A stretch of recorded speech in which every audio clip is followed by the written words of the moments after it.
Next game up, we got underrated versus ball so hard. Underrated, definitely not playing what they played last year. They won the wild card last year. I believe they were 4-4. Mm-hmm. Not looking good this year. Right now, they come into this game 1-4, just coming off a loss to KDW. While ball so hard, pretty much having the same problems they had last year with an issue at quarterback, and it's a disappointment because they picked up Crazy. And you would expect Crazy to have helped this offense, but unfortunately, he hasn't so far, and this team comes in 1-4 off of a loss to the defending champs. Which team is more of a disappointment? I feel underrated to me is more of a disappointment because you can obviously see that Ball So Hard is more unstructured. They have a couple of guys coming from two different teams. You know, they're not, on the same. They're not on the same page as of right now. There's a lot of confusion. So you expect that for a team to pick up guys and and amalgamate together. But underrated has been pretty much the same team as last year, give or take. Robert that has been missing, the past this whole season. Right. But they've pretty much been the same team. They just haven't played the same. Sniper actually looked a little better. He hasn't made as many mistakes, I would say, but he still has made his typical mistakes, not as much. But his team, meaning his receivers, has dropped a lot of receptions. There's a lot of passes that they drop, touchdowns. There's a lot of things that they haven't been doing this year that they did last year. Well, I'm gonna say the most disappointing team to me out of the two is Ball So Hard. You signed Crazy because you had an issue with your quarterback last year. You went to Mike Santos, you went to Malcolm. That didn't work. You scrapped that. And you went to Crazy, and Crazy haven't given you nothing. He's a disappointment. He threw in an all-star game last year. He was an all-star player last year. I believe he had 10 touchdowns, 9 picks, won his last few games with the team. And this year, he's not showing anything like that. He's supposed to be bringing energy, but he's not bringing it as a quarterback. He's not really doing anything to really sit down and say he was worth the signing. So that's disappointing to me. I expected them to move up. I didn't expect them to be elite. I expect them to be more competitive, and they really haven't to me. So we're going to jump out the window and just see what happens for this game today.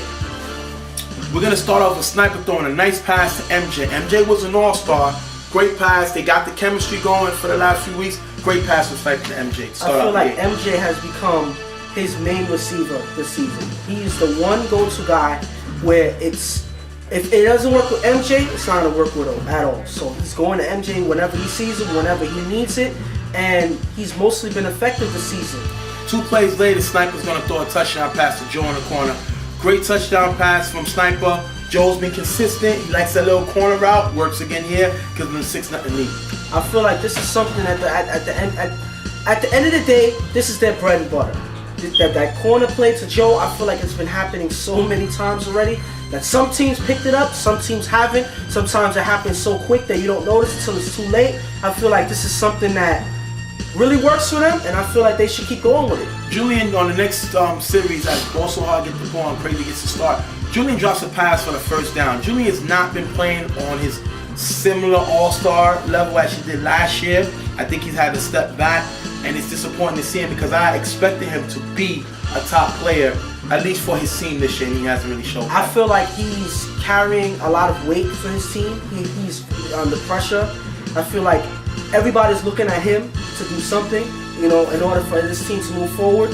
It's up to Julian pretty much. And I feel like it's a lot. And eventually, you're going to miss certain plays. You're human. But, these are plays that your team are in dire need of, and they can't afford to have plays like this happens so often. Next play, Pedro drops the next pass. Unfortunately, not helping their quarterback. And then Sniper drops an interception, which helps out Ball So Hard.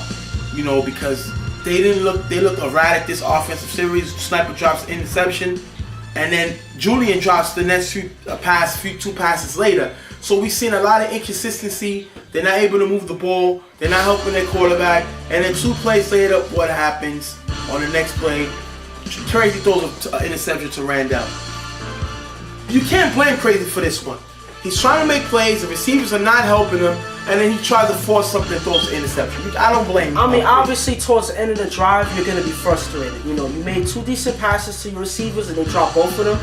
Now you're in dire need to move the ball. Sometimes you force plays because you're frustrated, things aren't working, you're trying to move the ball, and this is what happens as a result. Underrated will get the ball back, but they're unable to make anything happen going 4 and out. Crazy gets the ball back for ball so hard and throws a nice pass to Ty downfield. Great throw. Ty's another guy that I expected him to step up, but I can't blame him. If they can't get him the ball in space, how can he make things happen? I blame the offense, not Ty for this. I feel like all season this offense has been out of rhythm. They haven't had their own playing style, their own format of offense, and I feel like it hurts at the end of the day because when you have no structure, you can't move the ball.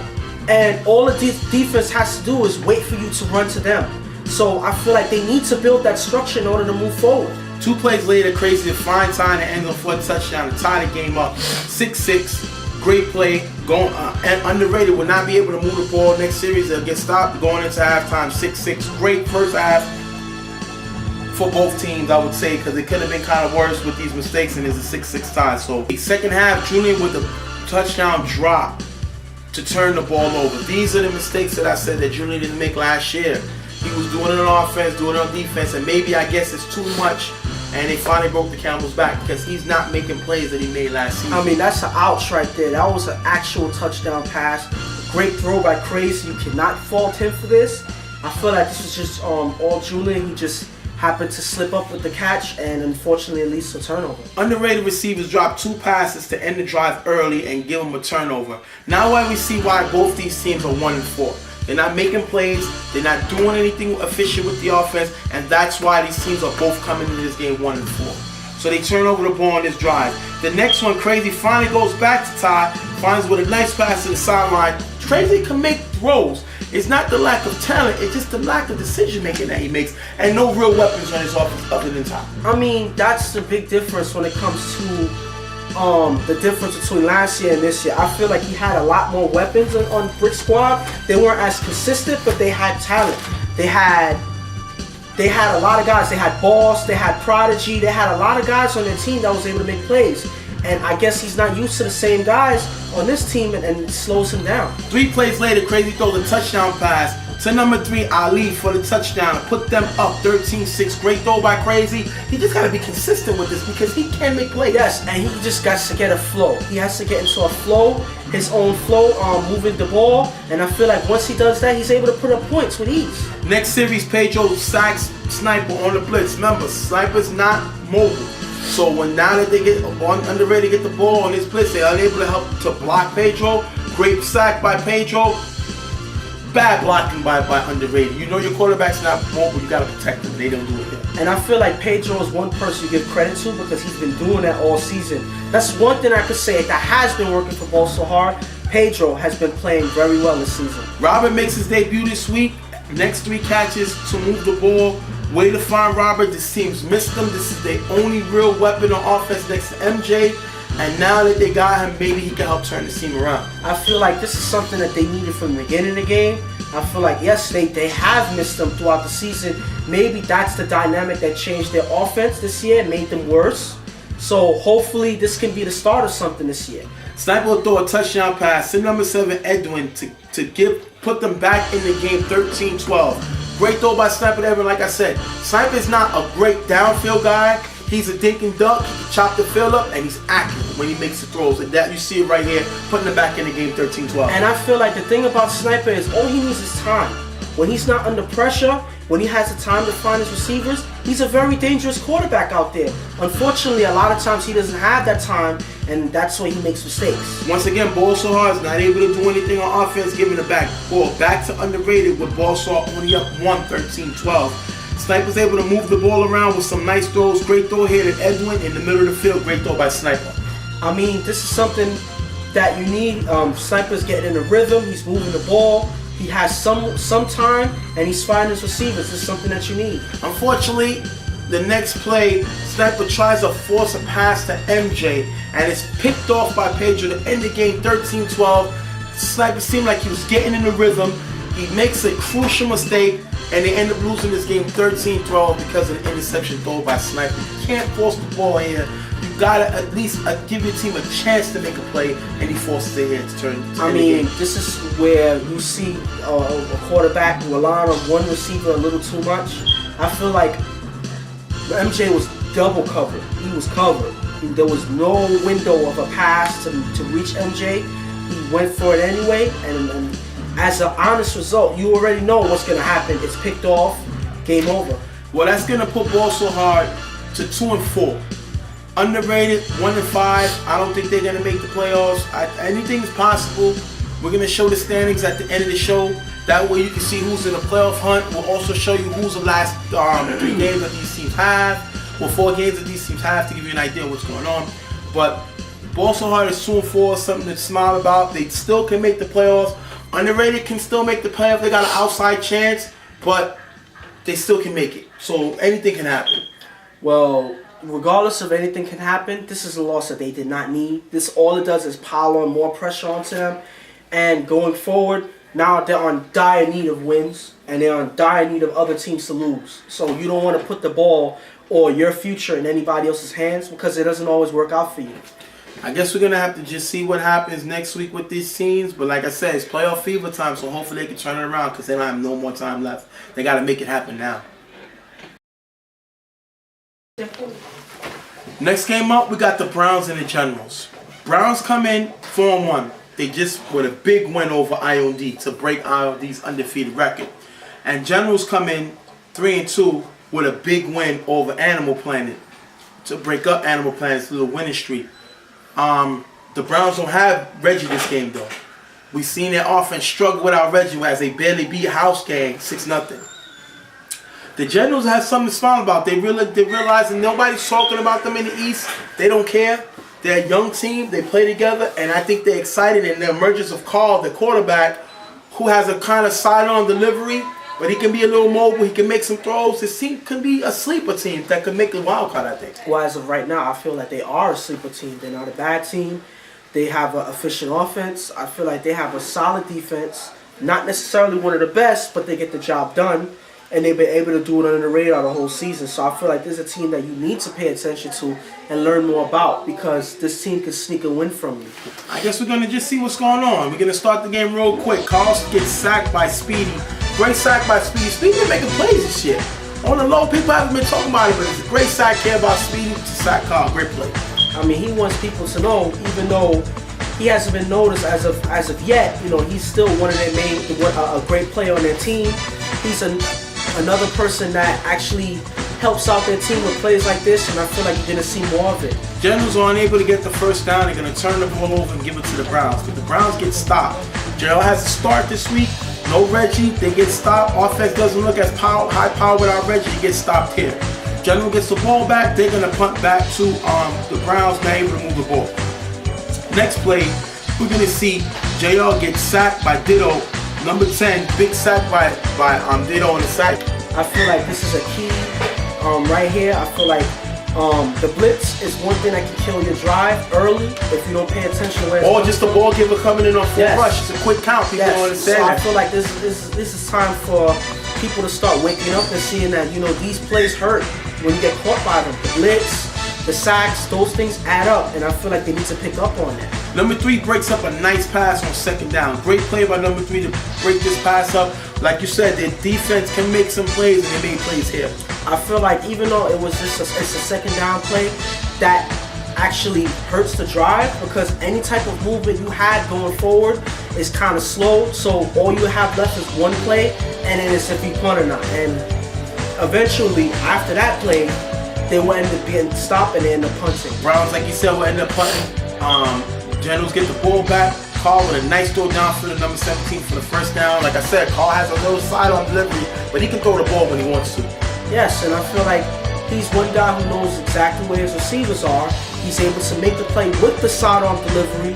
I feel like he's pretty accurate with it, and they need to watch out how he throws it and where he's throwing it at, because he's making plays right now. Carl with a nice pass, the next play to number 10 Ditto. Great throw by Carl, but the next pass, he'll throw the ball away to number 11 to kill the drive. That hurts them. They're going to have to end up punting the ball. Yeah, I feel like that was a big play that they needed. Unfortunately, it was an incomplete pass, and that's a drive killer right there. Next play, as JR gets the ball back with the Browns offense. Number 3 is able to break up a pass to Puka to kill the Browns drive. Great play. They know they don't have Reggie today, so this team has energy and generals feel that they can play with them, especially without the all-star quarterback, last year's all-star, and the offensive player, the reigning offensive player last year, Reggie. Great play by this guy. And I feel like that's all credit to number 3, because that was not a bad throw by JR. That could have led to so much more if it's not broken up at that point. Because you know, Puka get the ball. Yes. Anything can happen. Exactly. So I feel like breaking up that play was very key to killing that drive early. Browns will have to punt on the next play. Offense goes back, the ball goes back to the Generals, but Chris on the Generals drops a big third down play here that's going to force the Generals to punt. You can't make these mistakes. You already have an opportunity to steal a win from the Browns, and they don't capitalize right here. They end up having to punt. And that hurts, because, you know, when you're playing against a team like the Browns, regardless of who's quarterbacking, I feel like JR, when he's in rhythm, is just as dangerous as Reggie. I feel like, you know, this is something that you don't want to give them a chance to start getting in rhythm. You need to score points early. You need to get your offense moving, and unfortunately, it's not what happened here. Browns are going to go into halftime. We're going to go into halftime in this game. Zip. Great. That's a great thing for Generals. Browns are number 1 team. They're in first place. So if you can go into halftime, zip, you're doing something right. You can steal a win.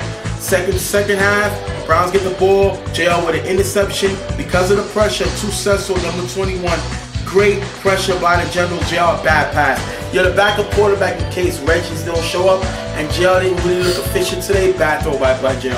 Yes, he never really he hasn't gotten into rhythm, and it shows here. You know, he didn't make a good pass there. He was also under pressure, so you got to give it to the defense as well. He didn't have a time window to make a decent pass and at least an interception. Generals will get the ball back. Carl throws the pass up into the end zone. And when you throw the ball up, you better know where it's at, especially playing against the Browns, because this man right here, Puka, will intercept it, which he does right here. Puka's having an MVP season. You got to know where he's out on the field before you make throws like this. But I feel like at the end of the day, that was a toss-up play by Cal. I feel like that was just a bad throw.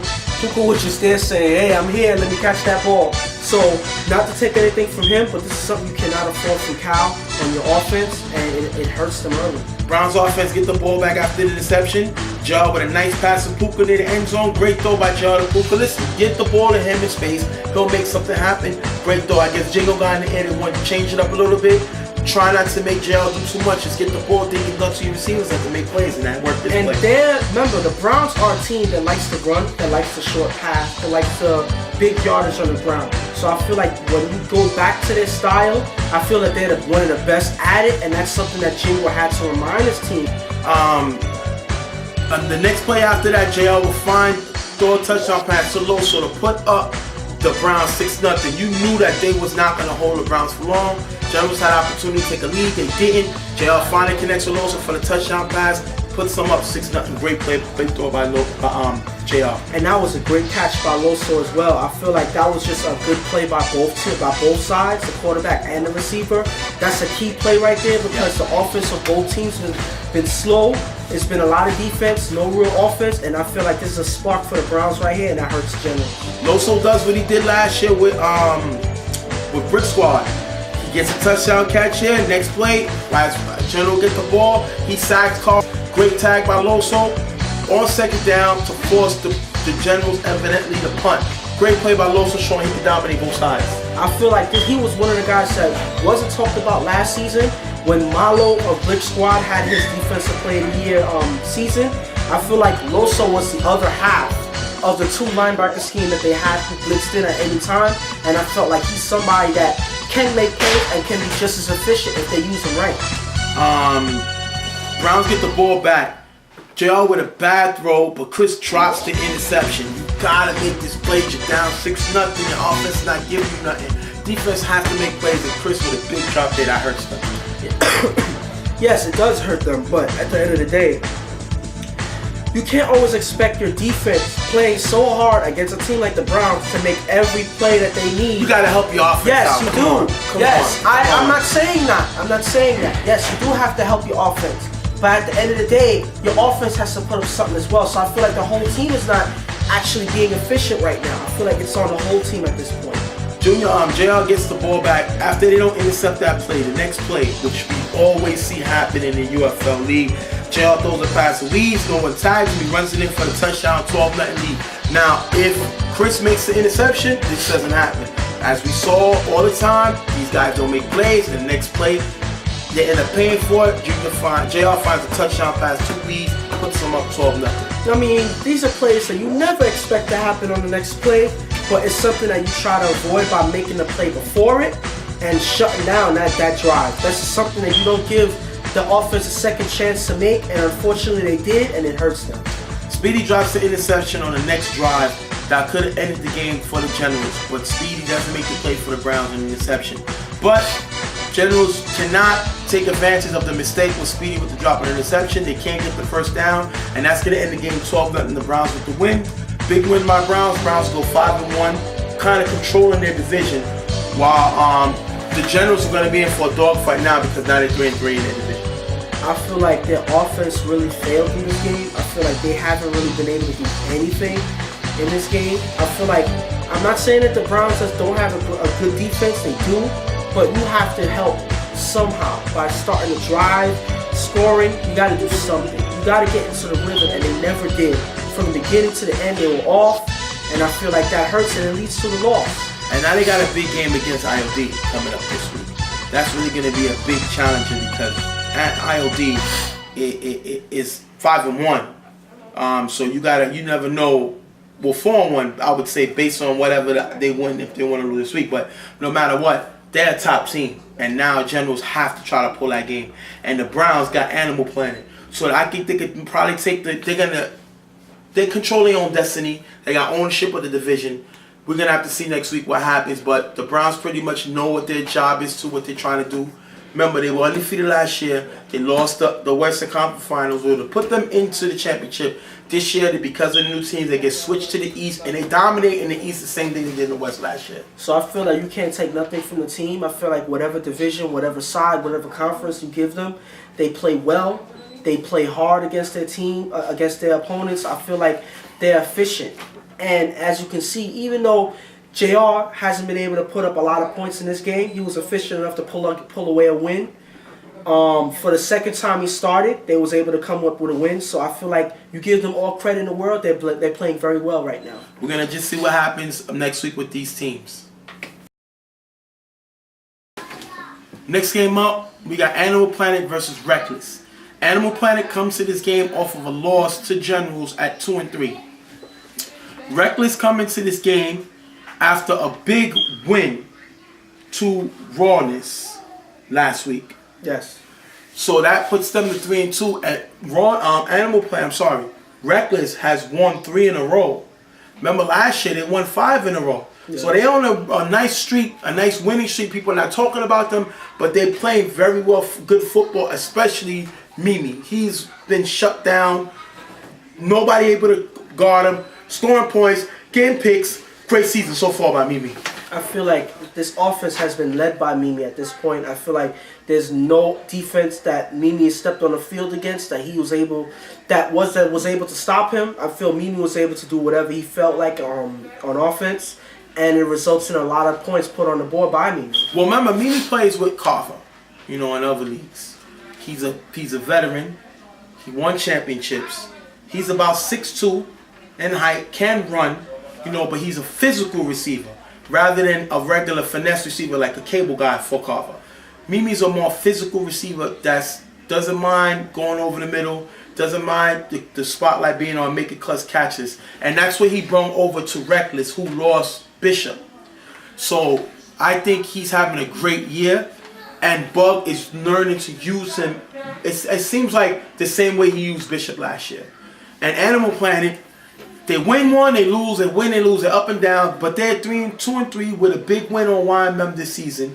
And right now, I think Crazy can have an opportunity to win Coach of the Year because remember the team's 0-8 last year. What do you mean? You mean Storm? I'm sorry. I'm all thrown up. Storm, not Crazy. Storm has an opportunity to win the Coach of the Year because last year this team was 0-8.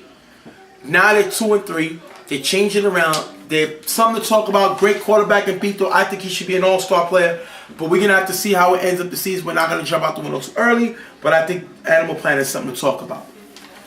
We're going to jump in the beginning of the game with the first pass from Bug gets picked off by Preach. Bad throw by Bug. We've seen Bug make mistakes like this. Preach is having a great year. He's definitely my pick for an all-star. Definitely he's around the ball. Nice interception. Best thing he did was go to Animal Planet. He left ball, so he's having a great year. And I felt like this is one thing that I never really known that he was going to be so efficient at in defense. I felt like he was an offensive force on Brick Squad that a lot of people didn't really notice. He was under the radar. This year, he's very explosive on defense. He goes right to the ball. He's able to make those plays that counts. And here he goes with his 5th interception this season. Animal Planet with another turnover. They're not able to move the ball. 4 and out. Gives the ball right back to Reckless. Bugs on his first pass and next drive, the ball is bobbled and intercepted by Lou for the run back for the touchdown. Bugs' second interception of the game. This one is on Sticky. You can't bobble that ball. You got to catch that ball, and that's going to hurt the run back by Lou for Animal Planet. And 2 turnovers on the first play of the drive, I feel that's a bad way to start your offense. That's a bad way to start your game because now you're already behind. Reckless is going to be down 6-0. They get the ball back, and Mimi, we just talked about him all the time. He drops a nice pass from Bug, and then will end up having the punt. Bad drop by Mimi. Gotta make these guys. You're a veteran. And this is 3 turnovers in a row for Reckless. I feel like this is a bad start. I feel like this is the time for Animal Planet to capitalize if there's any other time, because this is bad offense by Reckless right now. Animal Planet gets the ball back. Pito, who's definitely my pick for quarterback of the year, been throwing very well. Definitely changing around this team's offense. He throws a short pass to number 22, and I believe that's Joey. He should have cut it back to the outside. If you look, he would have had a bigger game. If you look here, Joey got to know where to cut back to. If you're a cutback running back and he's not able to do it, and he could have got a bigger game, but he doesn't. And Animal Planet has to end up punting on the series. I feel like he had that whole left sideline. He didn't see it, and he cuts back inside. I feel like that would have been a huge game if he kept to the outside. Unfortunately, he didn't see it, and it was stopped right there. Reckless gets the ball back, and the Animal Planet safety drops the interception. Can't make these drops. You're playing well. You need points, and that's a bad drop by the Animal Planet safety. He could have stopped the Reckless drive, and is not able to do it. I feel like these are plays that you can't afford to miss. I feel like this is something that you need to lock up on. You need to catch that interception because it changes the whole dynamic of the game. Unfortunately, when you don't, it gives offense another chance. Bud keeps going for the home run play. I don't understand why he's doing it. Reckless is going to end up punting on this series because they're not able to move the ball. That's their 4th possession, and they're not able to get any points. Bud continuously goes for this home run play, and he kills drives because of it. I feel like he sees something constantly, and the thing about it is the success rate is not always there. It's a big risk when you take those plays, and I feel like the payoff is not worth the sacrifice at this point. Animal Planet get the ball back. Pito with a nice throw to number 4 on the sideline. Nice block for a big game, but Animal Planet gets called for a cursing 15 yards back. Puts the ball all the way back. Bad flag right here. We know the rules. It was more than 15 yards because it was also called on Sportsman, on Storm, which was supposedly your coach of the year. So this is bad right here. So that's going to be probably 30 yards back. Yes. So everything that they gave, they were all the way going towards the end zone. They go all the way back to behind the 50. And of course, they're going to end up punting on this series to give the ball right back to Reckless. You can't shut Reckless down for long. Wangi is able. I figured that they're going to end up getting the ball and being able to get some points. You can't hold this team down long, and I think Animal Planet not being able to put up points is going to hurt them later on in the game.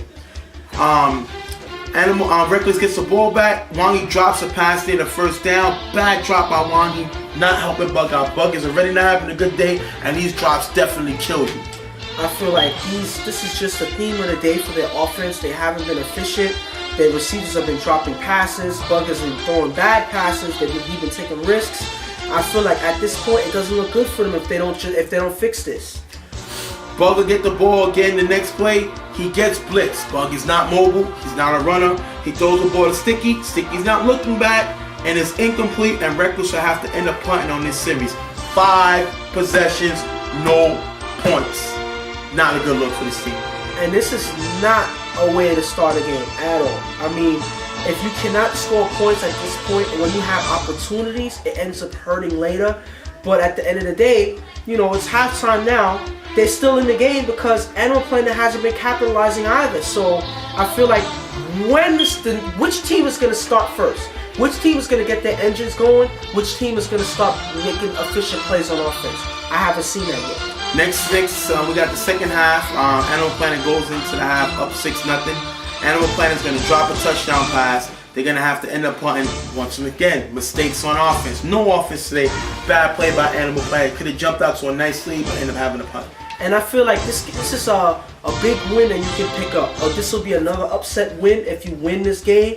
Obviously, it's not looking good because they can't score on offense. The only points that they have was on a defensive play. So I feel like if offense doesn't start something now, they're going to lose their chance to take this game. Bug is going to get the ball back for the reckless offense, and he's going to throw a deep pass to Prodigy. The Animal Planet defender is going to trip and fall and leave Prodigy wide open for the touchdown. 7-zip, and Reckless goes up. This is not Bug. This is not Prodigy. This is the defender falling. Bug forced his pass. Luckily, the defender fell, and that's going to give him a touchdown and put him up 7-6. Yes, I feel like that hurts because you can't expect your defense to hold everything. And unfortunately, on that play, he fell. He wasn't able to stick with the receiver, and it results in points for Reckless. Animal Planet gets the ball back. Beto with a nice pass to Anthony at the 5-yard line. That's the plays that they need to make and try to get points on, and they're able to score the next down with a touchdown pass from Beto to Jake to put them up in this game. Great throw by Beto to find Jake in the end zone. I feel like this is what they've needed from the beginning of the game. They finally put points on the board with their offense. I feel like that's the only way they're able to take this game for Reckless, to put points on the board. And it's looking like maybe now they'll start getting the engines going. Who knows? This is the biggest play right here that was called for consequence. Animal Planet said that they went for 2. I believe the cone was still placed at the 5-yard line. You went for 2. I was told by some people on sources on the side said that they went for 2, but they didn't tell the rest they were going for 2. They really said they were going for 1, and it was a mix. But at the end of the day, they knew that they was going. If they were going for 2, they knew it don't really belong at the 5. So you already know to put it at the 10, regardless if the refs got it wrong. Right, the refs know to put the cone at the 10. But if you come out the huddle and you see the ball step to 5, you got to reassure them, listen, we're going for 2. Animal Planet doesn't get that, does that. They get the extra point, but it's only a 1-pointer. That's going to come back later to haunt them. That puts them up 13-7. Remember, they thinking they went for 2, even though they threw from... I think they try to get by. They figured nobody was going to realize it.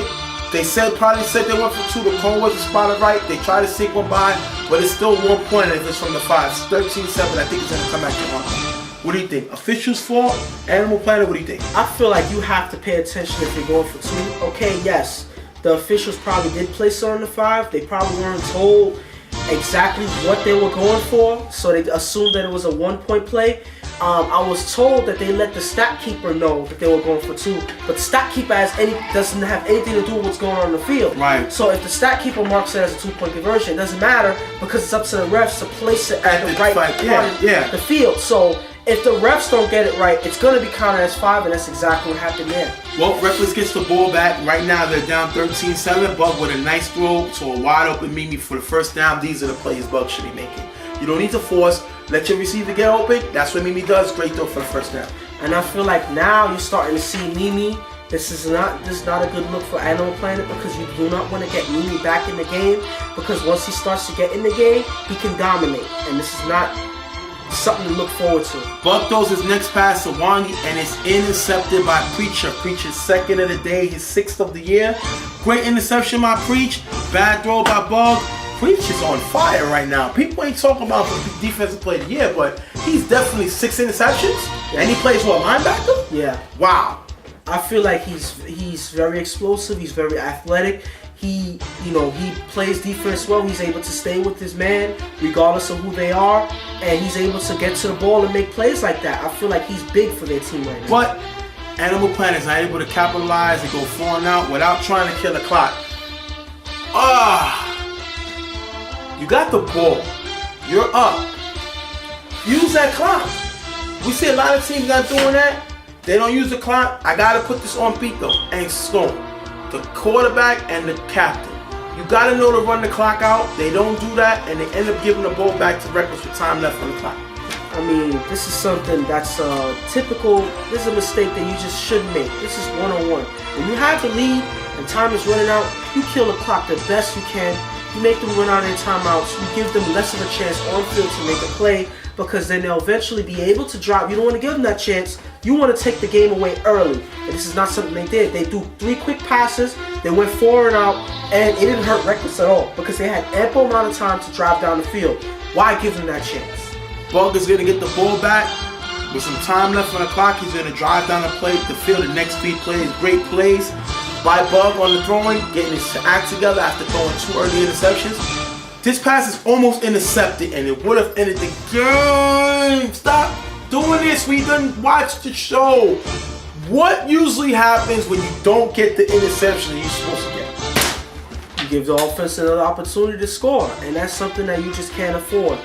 At this point, is it going to happen again? We have to wait and see because we know it is. We know it is. At Animal Planet, now they telegraph their blitz, so Bug knows where the blitz is coming from. He's able to throw the ball to Mimi near the end zone. Great throw by Bug. Horrible play by Animal Planet. Horrible drop on an interception. Horrible blitz. Horrible completely. It's like they're trying to give this game to Reckless. I feel like that blitz right there, it was obvious where it was coming from. And all they're gonna do is as soon as you blitz a guy from one side, that whole side is open. And Mimi went right there, right behind where the guy was blitzing at, and he was able to make a great catch right there. Ball comes back to Mimi the next play. Mimi with a great catch in the back of the end zone for the touchdown. He keeps both feet in bounds to go into overtime. Great catch, 13-13 overtime. Great catch by Mimi. Definitely one of my candidates for offensive player of the year. And this is something. This is the thing. At the end of the day, this comes back to the whole controversy thing with the whole points or whatever. I feel like at the end of the day, yes, you can say that you had an argument about the extra point, but at the end of the day, you gave them a chance to come back in this game. You could have killed the clock, you didn't. You could have caught an interception to end the game, you didn't. You could have made better plays on defense by not telegraphing the blitz and actually surprising the quarterback, which is Bug. And you did it. You gave him the opportunity to say, hey, we're giving you the opportunity to score, go ahead. And that's exactly what happened. Well, in overtime, Animal Planet would get the ball. They throw a nice screen pass to Joey for the touchdown. Great play by Animal Planet. Beto with a great call on the screen, but they cannot score the extra point, so they're not only up 19-13. I don't know. That's a hard play. You gotta make that extra point, especially in overtime. I mean, overtime. The extra points to overtime are more crucial than regular extra points in the regular regulation game, because I feel like it's a game changer. At the end of the day, it matters. Every point matters. You can't afford to miss not one, because if the next team scores, that's it. So it's gonna hurt them. It really will. Bug throws the next pass when they get the ball back. Clip number 8, I think that's Lala. Great pass by Bug. The next pass he goes, obviously you're gonna go to Mimi, and Mimi catches the ball at the 2-yard line. Great drive. It's not looking good for Animal Planet. Then Bug throws a nice timing pass in the back of the end zone to Mimi for the touchdown to put the game tied at 19-19. Animal Planet could not stop Bug in its overtime. I feel like they got Mimi in rhythm towards the end of the game, and that hurt Animal Planet. That's something that you do not want, to get Bug in rhythm with Mimi, because once that happens, all they're going to do is put points on the board, and it's going to be hard to stop them at that point. This is exactly what happened. Bug ends up making a great throw for the extra point to Wangi to give Reckless to touch the extra point and the win in overtime, 20-19. Now they have won 4 games in a row. They go to 4-2. They're on the hot streak. They won 5 in a row last year to go in the playoffs. Great play by Reckless this game to come back with this win. But you also got to say that Animal Planet gave away this game. They had the opportunity, had the game in their hands ample times throughout the game. They did not put it away. They did not do the things that they needed to do to come up with this win. They worried about one play with the refs. So one thing that I'm going to mention now is you can't put the game in the refs' hands. You know, you can't rely on the refs to make the great plays or great calls at every given moment. You got to make the plays on the field. That's what you're there for. And when you don't make the plays that you need to make, you lose the game. That's all there is to it. Yeah. So you can't really blame it on the refs because you had ample opportunities to And put they away this capitalized. game and they didn't. And they got Reckless back in rhythm. How many times in the first 2 drives they picked off Bug? They could have went up early. Yeah. And took this game. They could have ran away with this game. Yep. You know, and then when they had the game sealed away, all they had to do is run the clock. Even if they didn't get the first down, you run the clock, run the ball a little bit, get a few yardage, and then punt or something. Don't give them so much time to drive down the field. And that's exactly what they did. And they ended up putting it into overtime, and you couldn't hold them in overtime. So why give them the opportunity? I felt like that's exactly what you did throughout the game, and it led to this loss. This is a lesson learned for Animal Planet. Well, right now, Reckless goes to 4-2 with the next big game coming up against House Gang. So that's going to be a division game. So that's going to be a big game right there. And Animal Planet coming in with a bad loss. They could have won this game. They're 4-2. They're 2-4 now, and now they got the Browns who's 5-1. This team had a little buzz going when they beat YMM. People talking about them. Now it's not looking good. So we just got to see what happens. If they can turn it around, get a big win against the Browns, jump back into swinging things. We're going to just have to see what happens. Next game, we got Carver versus Replacements. Carver's coming in over similar kind of easy win over Underrated at 5-0. And Replacements are coming over a win off of Black Stallions to come in at 2-3. Replacements are not playing as well as I thought they would. They definitely have talent. Hood has been up and down. D-Boy's not looked like the all-star he looked like last year. He's still making plays, but he doesn't look like the all-star. I think Dave is their new guy. He's been playing very well. So I think once they get it on the same page, they'll be playing a lot better. Carver undefeated. But they haven't dominated everybody. They almost lost a game to MV. They basically won 17-0. They barely beat them Getters. So Carver haven't been dominant, but why I need to be? You just need to win games. And they showing that they're getting by everybody because they're playing smart football. And when you have a guy like Chuck, you're always in the game. And I feel like that's the dynamic of their team that gets them to win their games, regardless of how anybody else is doing. As long as Chuck has the ball, he's driving down the field. And his defense. Yes. Danny's controlling that defense. Danny's definitely the main cog of that defense. Danny may not have great numbers so far, but when you're playing great defense, people are not going to give you opportunity to make numbers. But the best reflection of the impact that Danny's having is the sack numbers by Bishop. Bishop is sacking these quarterbacks, and that's because his defense is locking down these receivers. They're playing well. You know, they added Cable Guy. Cable Guy's playing well on defense. He's usually an offensive player. And Pam's got the whole team following the system. Even though we see him yell at Bishop every week, they're still following the system, and I got some 5-0 right now. And I feel like, even though, like you said, he does yell at Bishop every week, but the point is, Bishop is still making plays. He's efficient on offense and defense this season. I feel like with Danny running the defense, I feel like they could beat any team if they're, if they're consistent the way they have been. They look so. And whenever Chuck has the ball, he can beat any team. Yeah. Well, we're going to start off the game with Chuck throwing a nice pass. Angel with the nice catch. Angel's surging as a player that people have to watch. And he shows it here. He's definitely a big target. Chuck is used to throwing to him, and that's what happens. Chuck, the next play, under pressure, throws a strike to 21, Brandon for the touchdown. Great throw by Chuck, under pressure. He's been doing it all season. He's been just being able to find his players in the end zone and put up great numbers. Chuck is definitely up there for quarterback of the year, if not MVP, or offensive player. I mean, he's up for a lot of things at this point. I mean, he's been moving his team forward. He's been having defenses going crazy every time he steps on the field. He knows exactly what he's doing, when he's doing it, and it makes defenses so frustrating because they don't know what to do to stop this guy. Next play, as Carver gives the ball back to Replacements up 6-zip. Hood with a nice run on full rush with a nice gain. Great play by Hood. Then he's able to next play to throw a great pass to D-Boy for the touchdown to put them in the game and up 6-7. Hood is right now up there for comeback play of the year. He didn't have a great season last year, but he's having a really good season this year. I think it's well deserved. He should be in the running for comeback play of the year. Great play by Hood, touchdown to D-Boy.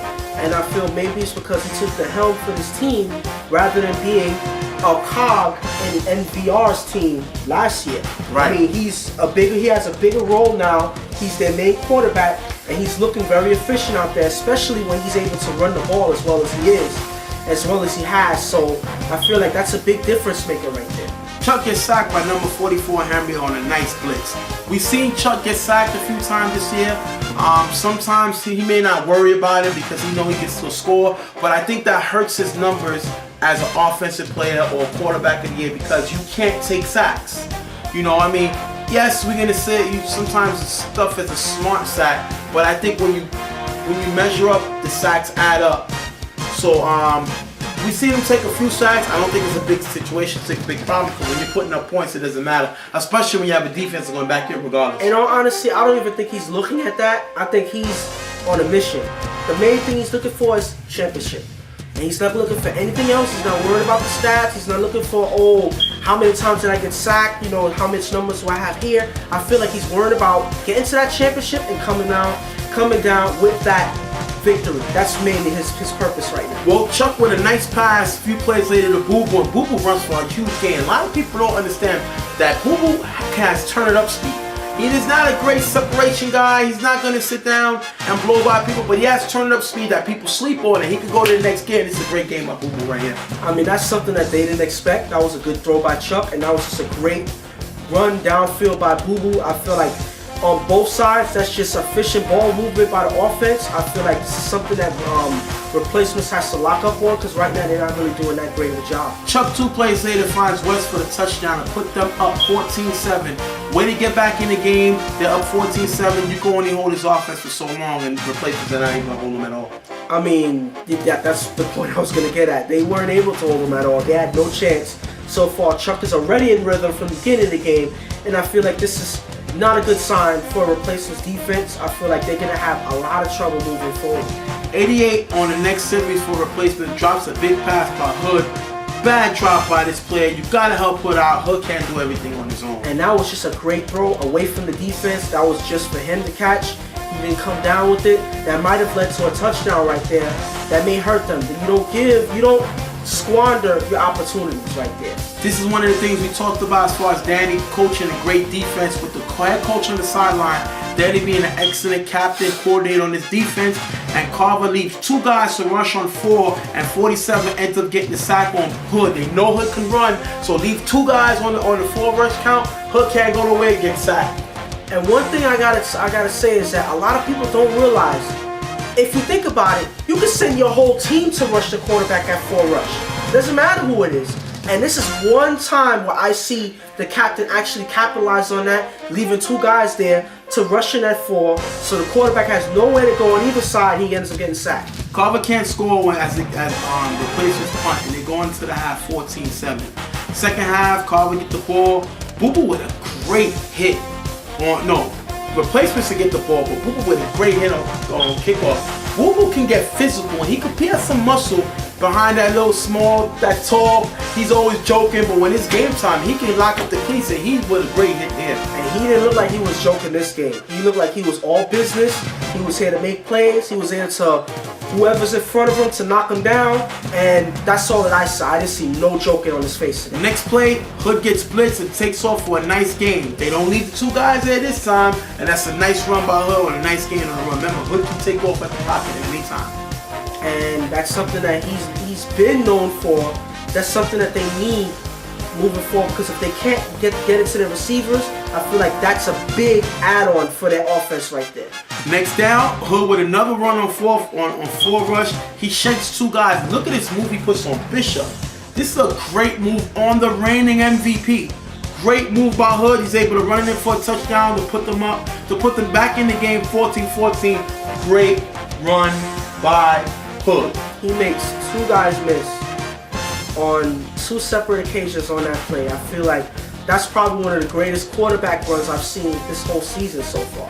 Carver gets the ball back. Boo Boo with a great block. We talked about his muscle. You say he was serious. He looked like it today.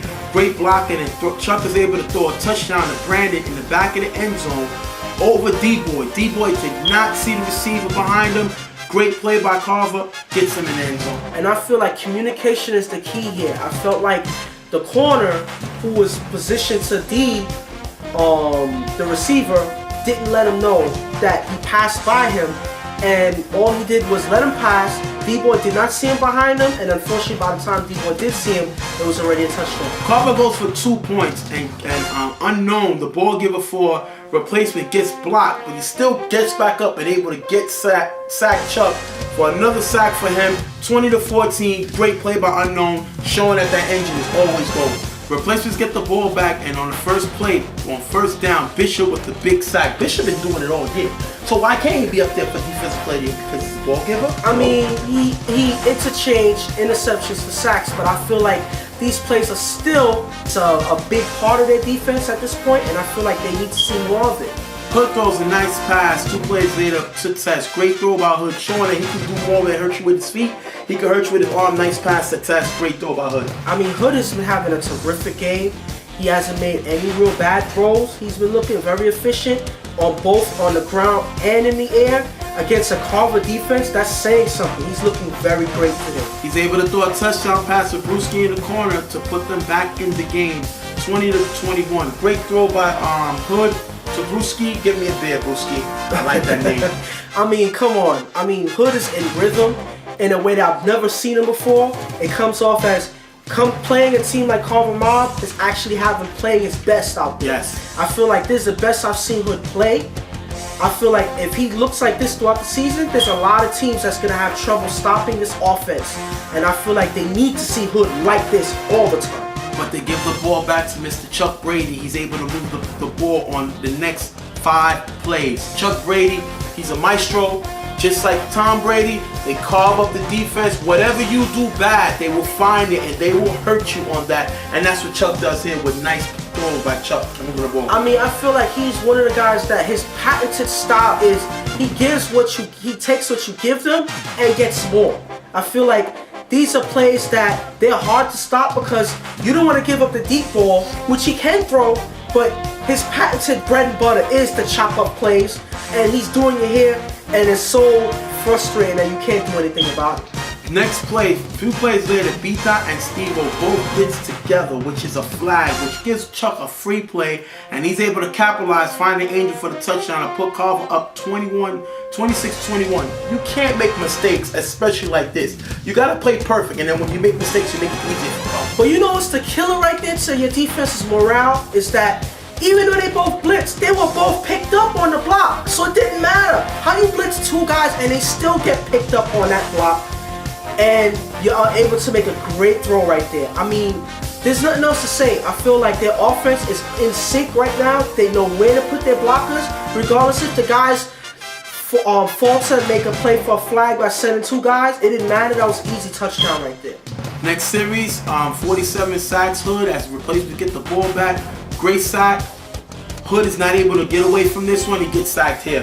I feel like this is one thing that we haven't been seeing throughout the game. I felt like that last touchdown, that last drive by Carver Mob kind of slowed down the replacements, kind of slowed their momentum, and I feel like it results in that sack right there. Hood throws a nice pass to number 80 on the next play, but a few plays later, he gets sacked by Bishop on 4 rush. Not able to shake Bishop this time. Big sack by the reigning MVP. I feel like right then and there, I feel like he got the sack right when he needed to on this drive. I feel like these are plays where Bishop could get credit for this because a lot of ball givers on a quarterback like Hood can't catch him, can't stay with him, and Bishop was able to stay with him here and make a big sack. The next play, Hood throws a nice pass to Brewski in the red zone. Great throw by Hood. And the very next play, he throws a touchdown to a wide open number 33 in the right corner to put them back in the game, 28-26 with the lead. Carver defense ain't look lights out here. No, they didn't. But again, you got to give Hood all the credit in the world. He looked terrific. He knew exactly where all his receivers were. He was throwing very accurate. He didn't make too many bad throws. Even throws that weren't his fault, his receivers dropped. So I didn't see nothing bad about Hood today at all. And it's hard to say that about a lot of quarterbacks at this point. Today, Hood was as good as any quarterback on this field in this game, in this league right now. But you give the ball back to Chuck Brady with enough time on the clock, and the clock is ticking, tick, tick, tick, tick, tick. Chuck gets sacked by number 44 on the blitz. Great start to the defense for replacement. Put some pressure on Chuck because you know where is coming up next. And the thing about it is that blitz is key. That's one thing that can change the drive, because if you give Chuck a chance to get in rhythm and drive down the field, it's all over. So this blitz can really change things, and they needed that. But then Chuck capitalized on the next play, threw a short pass to West. The clock is still ticking. No problems with Chuck. He's going to throw a short pass to 8-19 for the first down. Great play by Chuck. First down, stops the clock. I mean, this is just patented Chuck, knowing exactly where he is on the field, knowing where to throw the passes, where his receivers are, knowing when to stop the clock, knowing how to drive, and exactly who to throw it to. This is just something that's frustrating at this point for the defense. Next play, once again, Chuck with a nice pass to 8-19, and then the short pass to Andrew. He's moving the ball. We've seen this before. So now the nerves start tingling. You don't know what's going to happen. I mean, this is something that you've seen a little too much of. Unfortunately, no defense really was able to stop this when Chuck gets in sync with his offense like this. I feel like it's scary because of how efficient he is when he's driving. Replacements are not able to stop him. They leave a blocker. Boo Boo ends up blocking for Chuck on the blitz. They get picked up. Chuck with a nice touchdown pass, and it looks like it was to Jay. Don't kill me if I'm wrong, but I think that was to Jay to put them up 34-28. Great moving the ball by Chuck. Once again, great blocking by Boo Boo. Great touchdown catch after. I feel like that was a key block right there, because if you do not make that block, that'll be a sack right there. He just came that close to making that sack. Boo Boo picks him up at the last second to stop that blitz, because if that didn't happen, that would have been a totally different drive right there. Yeah. So my point is, that's a great block by Boo Boo. We've been seeing it throughout the game. That's key, and that gives Chuck the time to make that touchdown pass. Replacements will try to get the ball back. They get stopped on a Hail Mary to give them the loss, 34-28, as Carver is able to pull out this win. D-Boy may have pulled his hamstring in the second half. He didn't look healthy. Bad loss by replacements. This really hurts their morale. They really wanted this game, unable to come away with it. And Carver, once again, another win under the belt. They moved to 6-0. I mean, I can't necessarily say anything bad about replacements and how they played today. I can't. Hood did not throw any interceptions today. He did not throw any balls away. He was pretty efficient in every drive he had. He wasn't really stopped too much. He was putting points on the board. So the defense, not to say that they were able to hold Carver Mob, but they made certain plays to change the game at certain points. But the point is, when Chuck is on the field, it's hard to stop him, especially when he's doing what he does, which is driving down the field, chopping up the field. It's hard. So I feel like replacements can hold their head high on this one. They didn't need this loss at this point in the season, but this was not a bad game played by replacements. This was just Chuck being Chuck, and that was the difference maker. Chuck and Boo Boo are the two people that gets credit for this game, because if Boo Boo doesn't make that block on that last drive, this would have been a different game, and it may have actually went to replacements. Well, Carver Mob, they got Black Stallions coming up. Black Stallions is 0-6, not playing well this year. Carver goes 6-0. So maybe they could take the gas off the pedal a little bit. I mean, nobody's going to ever admit that. But they could calm down and relax a little bit. Replacements have a big game against, I believe, is underrated. They could jump back into the playoff standings. I mean, they're happy to get this game out of the system. They got it through, but at least they fought, and lost it to the end, because a lot of people didn't even think the game would be this close. Yes, they like I said, give credit to them, because they played arguably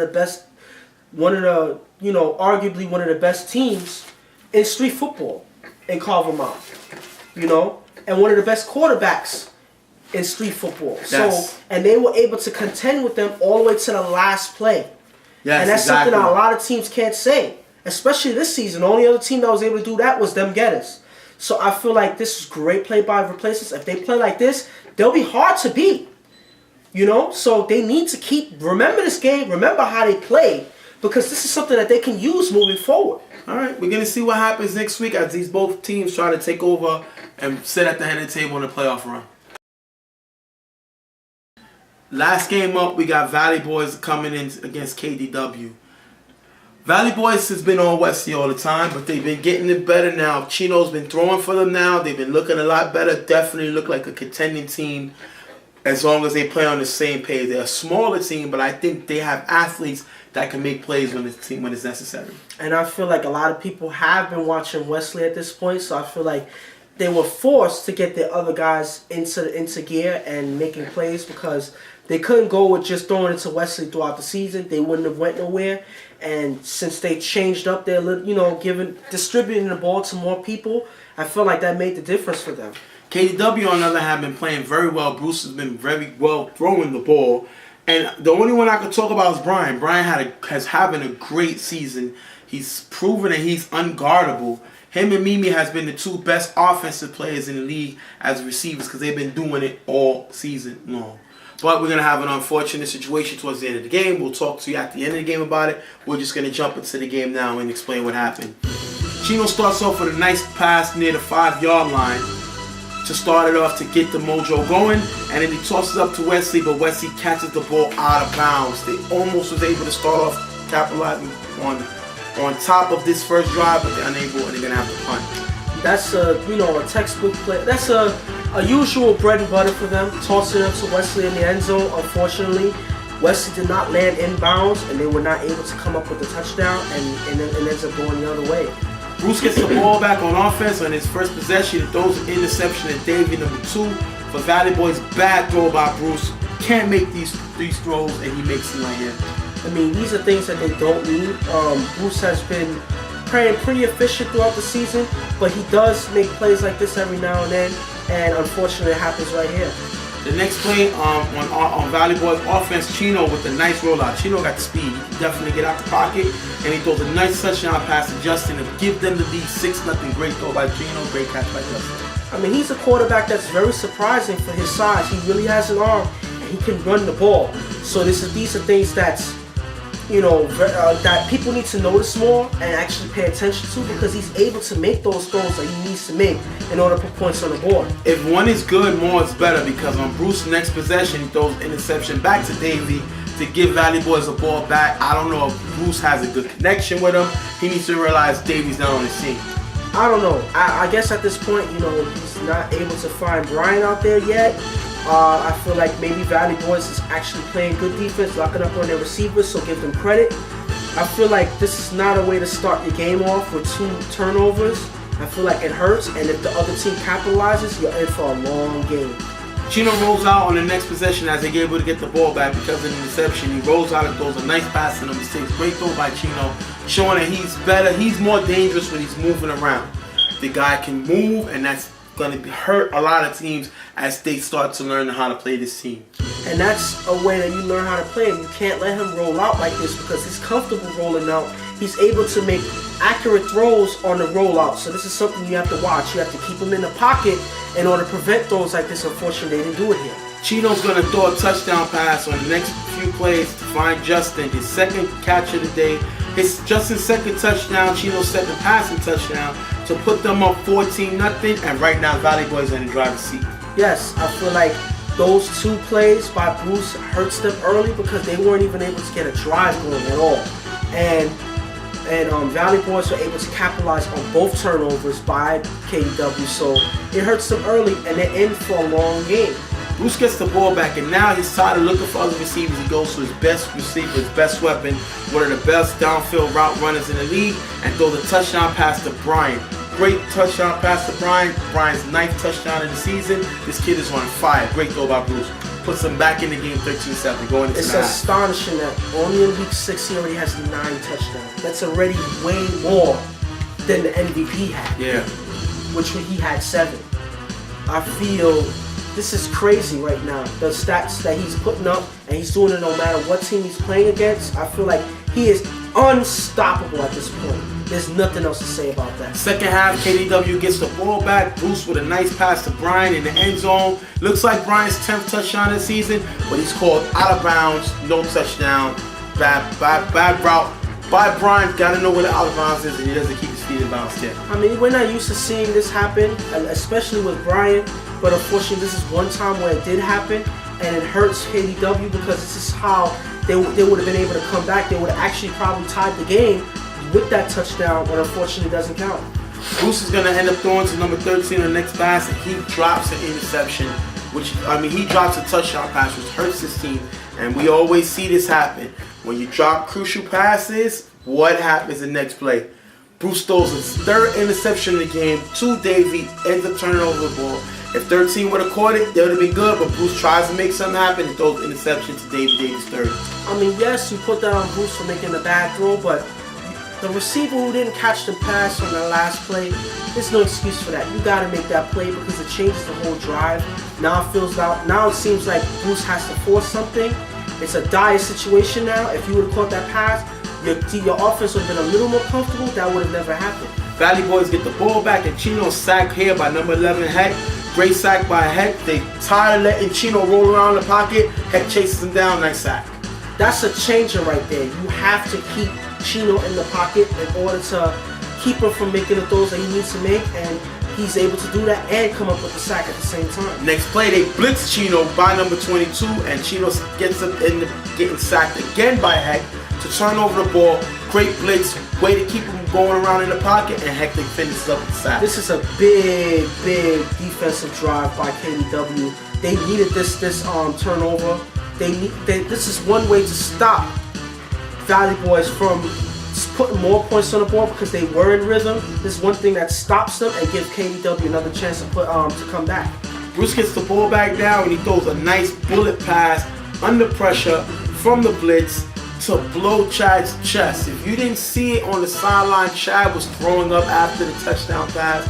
Great throw by Bruce. Bruce Strong, he got a little fastball in there, blows Chad's chest, but Chad holds on to the ball, puts them back in the game 14-13. And sometimes you need to put that zip there because when you put zip on your pass like that, it doesn't give the defense any chance to go and get it.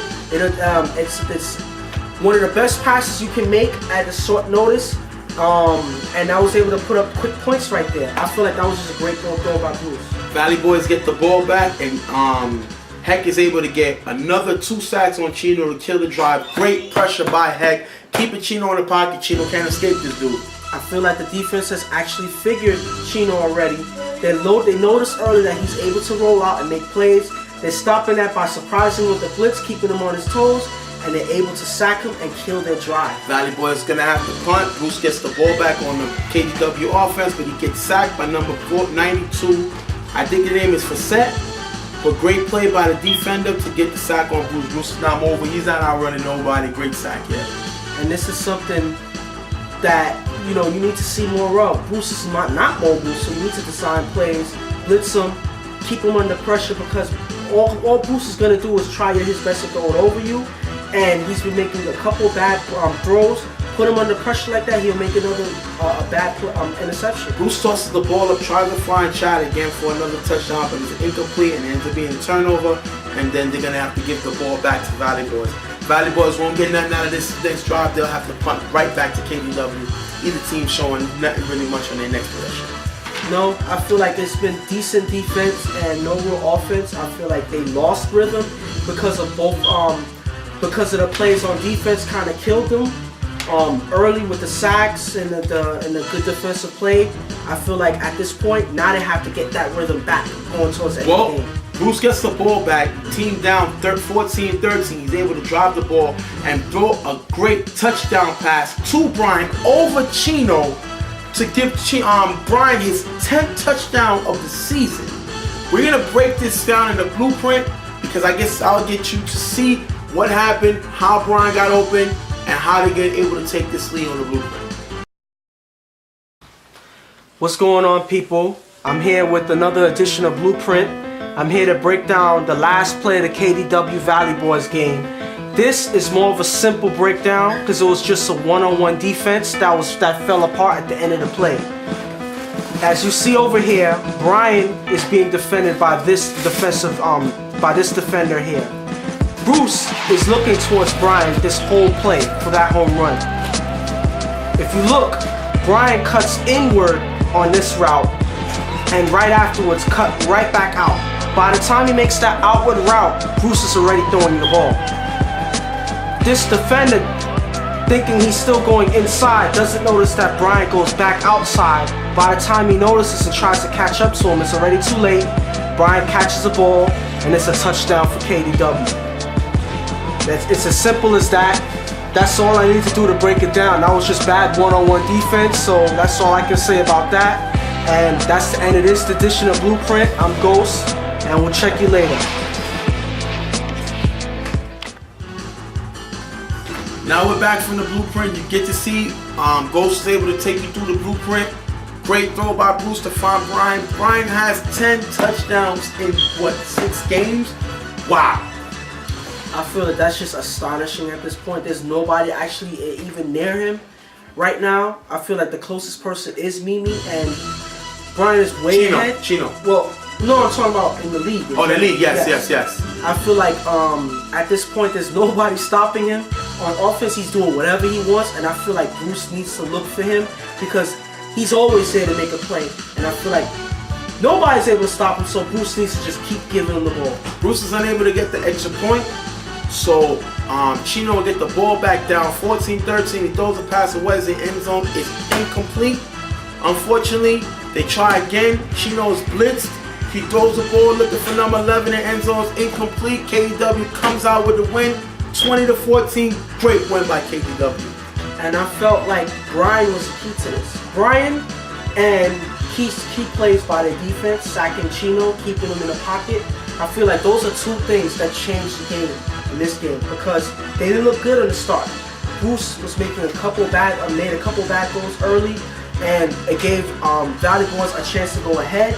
But those key plays to stop Chino in the pocket, and Brian with just being Brian is the game changer here. I feel like at this point somebody has to figure out how to stop Brian at this point. I feel like he can't be out there doing whatever he wants. So hopefully there'll be some team that can find something, some way to stop him because it hasn't happened yet. Unfortunately, the game, we're going to have to go away from football. And the way this game ends with both teams gets into a brawl. We're not going to talk about who started what, but both teams got into a brawl. It wasn't a fist fight between two players. It started out like that. We had a team fight. And I want to, as the commissioner of the league, give out a deep apology on behalf of the UFL League. This is not tolerated in our league. It's an embarrassment to the players. It's an embarrassment to the staff. And it's an embarrassment to the UFL League. I have my kids out there. My wife was out there. My family's out there. We have other people with their kids. And this is a very embarrassment. So I'm very disappointed in Wesley, who's the captain, coach of Valley Boys. I'm very disappointed in Cornbread, who is the coach of KDW, and it was a definite disappointment. We had a meeting with the staff. I spoke to both players. They're very apologetic. But unfortunately, we knew those punishments I was going to be giving out. And the punishment, you'll see it flash on the screen as I say it. Both teams were suspended the next game. So this coming week 7, both teams have been suspended. They will not play, and they both will get a forfeit. And they both will have to pay a fine. Unfortunately, the refs are not going to be able to work because of this forfeit. So everybody's hurt because of it. That's why the teams will still have to pay. And now they're going to have to get a loss. This hurts both teams because they're both in a playoff chase. Wesley and Cornbread automatically get pulled out if they was in the running for Coach of the Year. They both get pulled out because you can't give a Coach of the Year to an award. You can't give an award to somebody who leads his guys into a chaos like this.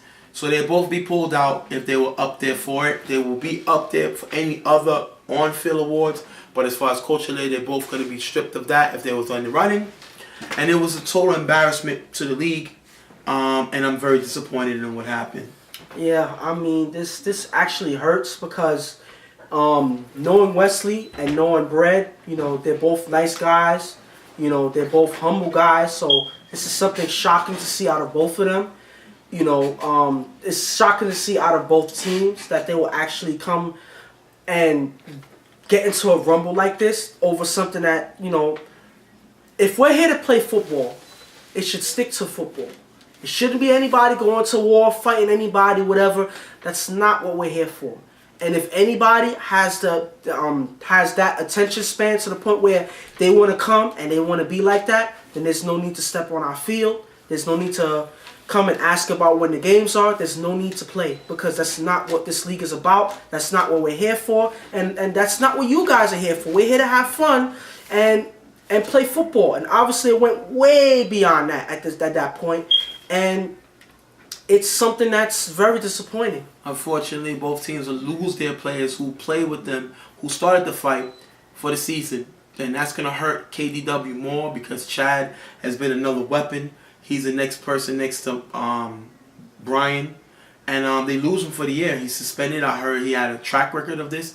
So now he's suspended from the league for the rest of the season. And Valley Boys lose their ball giver, who played very well. He was a good blocker. They lose him for the season. 2 guys instigated the fight. And once again, it's a very big disappointment. It's something we don't tolerate. We're also going to revamp the rules. And now what happens from this point out, and this will be implemented in UFL rules, anytime a team fights, the player who instigates the fights will be suspended. The teams will be suspended the following week.